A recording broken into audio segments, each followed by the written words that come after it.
Hi dears, അസ്സാം വലൈക്കും, നമസ്കാരം, വെൽക്കം ബാക്ക്. ഇന്നത്തേതൊരു ചോക്ലേറ്റ് റെസിപ്പിയാണ്. രണ്ടാളും കൂടെ എൻ്റെ പിന്നാലെ നടന്ന് ചെയ്യിപ്പിച്ചൊരു റെസിപ്പിയാണ് കേട്ടോ. അപ്പോൾ അറിയാലോ, എന്തായാലും ചോക്ലേറ്റ് ആയിരിക്കും. കുനാഫ ചോക്ലേറ്റ് കേക്ക് ഉണ്ടല്ലോ, പിസ്താഷ്യോ കുനാഫ ഫില്ലിങ് വരുന്നത്, അതാണ് നമ്മളിന്ന് ചെയ്യുന്നത്. അപ്പോൾ നല്ല ടേസ്റ്റാണ്. എല്ലാവരും ഒന്ന് ട്രൈ ചെയ്ത് നോക്കാം. ഞാൻ റെസിപ്പി പെട്ടെന്ന് ഒന്ന് ഷെയർ ചെയ്യാം.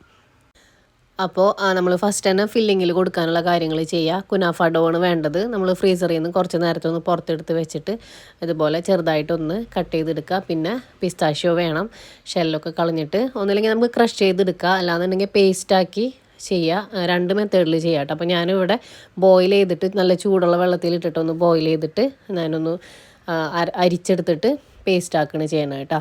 അപ്പോൾ അങ്ങനെ ചെയ്തിട്ട് അതിലേക്ക് നമ്മൾക്ക് ആഡ് ചെയ്യേണ്ടത് കണ്ടൻസ്ഡ് മിൽക്കും പിന്നെ വൈറ്റ് ചോക്ലേറ്റ് ആണ്. അത്യാവശ്യം നല്ല മധുരം കൂടുതൽ വേണമെന്നുണ്ടെങ്കിൽ കൂടുതൽ ആഡ് ചെയ്യുക. വൈറ്റ് ചോക്ലേറ്റും ഇതായതുകൊണ്ട് തന്നെ, കണ്ടൻസ്ഡ് മിൽക്ക് ആയതുകൊണ്ട് തന്നെ നല്ല മധുരം ഉണ്ടാവും.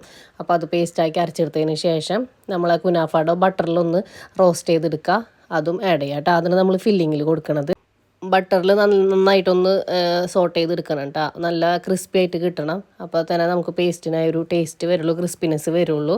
ഇനി നമുക്ക് ചോക്ലേറ്റ് മെൽറ്റ് ചെയ്തെടുക്കുക. ഞാനിവിടെ മിൽക്ക് ചോക്ലേറ്റിന് എടുത്തിട്ടുള്ളത്. അത് മെൽറ്റ് ചെയ്തിട്ട് നമുക്ക് ഒരു മോൾഡിൽ കൊടുക്കണം. അപ്പോൾ ഒരു ഭംഗിക്ക് വേണ്ടി ഡിസൈന് വേണമെന്നുണ്ടെങ്കിൽ വൈറ്റ് ചോക്ലേറ്റ് ഒന്ന് മെൽറ്റ് ചെയ്തിട്ട് അതിൽ കളർ ആഡ് ചെയ്തിട്ട് ഫസ്റ്റ് നമുക്ക് ഒരു മോൾഡിൽ ഒന്നിങ്ങനെ സ്പ്രെഡ് ചെയ്ത് കൊടുക്കുക.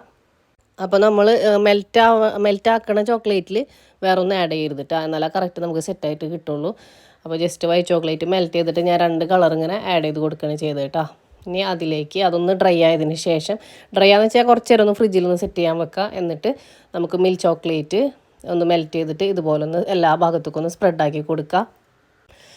അത് സ്പ്രെഡാക്കി കൊടുക്കുമ്പോൾ നന്നായിട്ടൊന്നിങ്ങനെ ടാപ്പ് ചെയ്ത് കൊടുക്കണം കേട്ടോ, അല്ലെങ്കിൽ എയർ ബബിൾസ് വരും. ഞാനങ്ങനെ ടാപ്പ് ചെയ്യാനൊന്ന് വിട്ടുപോയിട്ടുണ്ടായിരുന്നു. അപ്പോൾ അതുകൊണ്ട് ചെറുതായിട്ടൊന്ന് എയർ ബബിൾസ് വന്നിട്ടുണ്ടായിരുന്നു കേട്ടോ. അപ്പോൾ അത് ചോക്ലേറ്റ് സ്പ്രെഡ് ആയതിന് ശേഷം ഒന്ന് ഫ്രീസറിൽ ഒരു 10 മിനിറ്റൊക്കെ വെച്ചിട്ട് അത് സെറ്റായതിന് ശേഷം നമുക്ക് ഒരു ഫില്ലിങ് കൊടുക്കുക.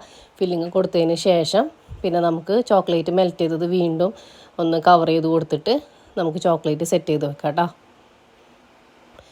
എല്ലാ ഭാഗത്തും സ്പ്രെഡാക്കിയതിന് ശേഷം പിന്നെ ഫ്രീസറിൽ വെച്ച് സെറ്റ് ചെയ്തെടുക്കുക. എന്നിട്ടാണ് നമ്മളത് ഡിമോൾഡ് ചെയ്യേണ്ടത് കേട്ടോ. അപ്പോൾ മെൽറ്റ് ചെയ്ത ചോക്ലേറ്റ് നമ്മൾ രണ്ട് മോൾഡിലും സെറ്റ് ചെയ്തിട്ട് ഇതുപോലെ ഡിമോൾഡ് ചെയ്തെടുത്തിട്ടുണ്ട് കേട്ടോ. കണ്ടോ, നല്ല അടിപൊളിയായിട്ട് വന്നിട്ടുണ്ട്. അപ്പോൾ അത് കറക്റ്റ് നമുക്കിങ്ങനെ ഓപ്പൺ ആക്കുമ്പോൾ തന്നെ അറിയാം, നല്ലൊരു ക്രീമി ആയിരിക്കും അതിൻ്റെ ഫില്ലിങ് വരുന്നത്. ഒരു സ്പെഷ്യൽ ഫ്ലേവർ തന്നെയാണ്. ട്രൈ ചെയ്യാത്തവരൊന്ന് ട്രൈ ചെയ്ത് നോക്കാം, നല്ല ടേസ്റ്റാണ്.